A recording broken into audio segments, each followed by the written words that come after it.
पिशवीमध्ये भरून ठेवलेल्या ह्या आजीच्या जुन्या भांड्यांचं मी काय केलं ते पुढे पाहूया. आणि भांडी आजी पूर्वी कशी साफ करायची हे 7 पद्धती मी या व्हिडिओमध्ये सांगणार आहे शेवटी. तरी व्हिडिओ शेवटपर्यंत पहा आणि तुम्हाला व्हिडिओ कसा वाटला तो कमेंट करून नक्की सांगा. चला तर मग व्हिडिओला सुरुवात करूया. इथे माझ्याकडे या पितळीच्या भांड्यामध्ये खूप पूर्वीपासून ही आजीची जुनी भांडी आहेत. एकदम जाड आहे, क्वालिटी चांगली आहे. या ग्लासवरती छान अशा डिझाईन आहेत. हा पितळीचा डब्बा मी कित्येक वर्ष काढला नव्हता, पण पहा तुम्ही आतून किती अगदी नव्यासारखा चकचकीत आहे. पितळसुद्धा याची खूप चांगल्या क्वालिटीची आहे. डब्याचा आकार, डिझाईन हे पूर्णपणे वेगळी आहे. आता आपण हे भांडी कलई केलेले नाहीत, फक्त 1-2 भांड्यांनाच कलई केलेले आहेत. पण आजी वर्षभर ही भांडी कशी वापरायची, तेव्हा पितांबरी वगैरे काही नव्हतं, तरीसुद्धा ही भांडी कसे काय एवढे चांगले आहेत. हे 2 तांबे आहेत. हा छोटा तांब्या दिसतो, याला कलई केलेले आहे. बहुतेक हा तुपासाठी वापरत असेल. हा माझ्याकडे तांब्या आहे.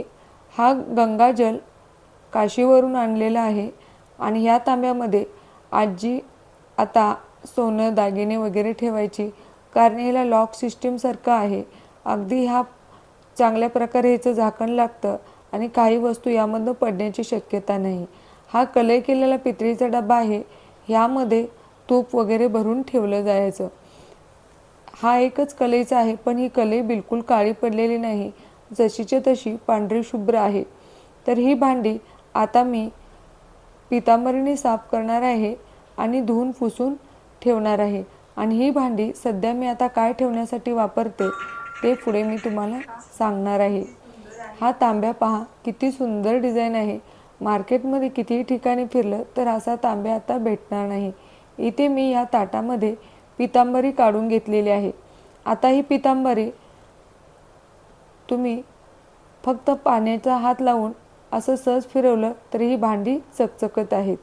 तर मी आता तुम्हाला भांडी साफ करण्याची माझी आजी ज्या पद्धती वापरत होती ते सांगणार आहे, कारण पूर्वी पितांबरी हा प्रकार नव्हताच. तर इथे पहा, एक लिंबूची अर्धी फोड घ्यायची. लिंबूची फोड आणि मीठ याच्याने ही भांडी साफ केली जायची. एक ही जुनी पद्धत आहे. दुसरी पद्धत म्हणजे चिंच आणि पाणी घ्यायचं, थोडंसं मीठ टाकायचं आणि त्याने ही भांडी अगदी हलक्या हाताने फिरवली तरी चमकायची आणि नंतर सुक्या कपड्याने पुसून ती अशी झाकून ठेवायची, म्हणजे बिलकुल काळी पडत नव्हते.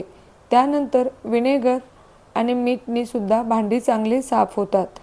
तेव्हा बेकिंग सोडा आणि लिंबूसुद्धा वापरून भांडी ही पितळची तांब्याची साफ केली जायची.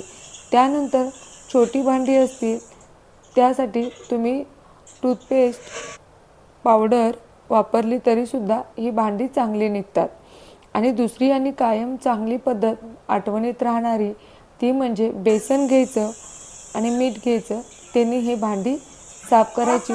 त्यामध्ये थोडं लिंबू सत्व टाकायचं. इथे बेसन लावल्यामुळे ह्या भांड्यांची कलई बिलकुल निघून जात नाही, जशीच्या तशी राहते.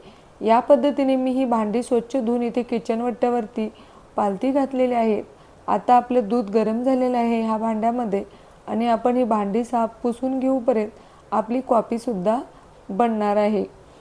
ह्या अशा जुन्या भांड्यांचं तुमच्याकडे आहेत का? तुम्ही त्याचा कसा उपयोग करता ते मला कमेंट करून नक्की सांगा. मी आता ह्या भांड्यामधला हा डब्बा आहे, त्यामध्ये मी तांदूळ वगैरे भरून ठेवणार आहे. हा एक छोटा खलबत्ता आहे माझ्याकडे, तो मी आता नवीनच घेतलेला आहे, पितळीचा आहे. यामध्ये मी लसूण वगैरे कुटण्यासाठी हा वापरते. खूप छान आहे, अगदी कमी पैशामध्ये मला हा भेटला. ही मी ठाण्याला दुकानातून घेतलेला आहे. त्यानंतर आपल्याला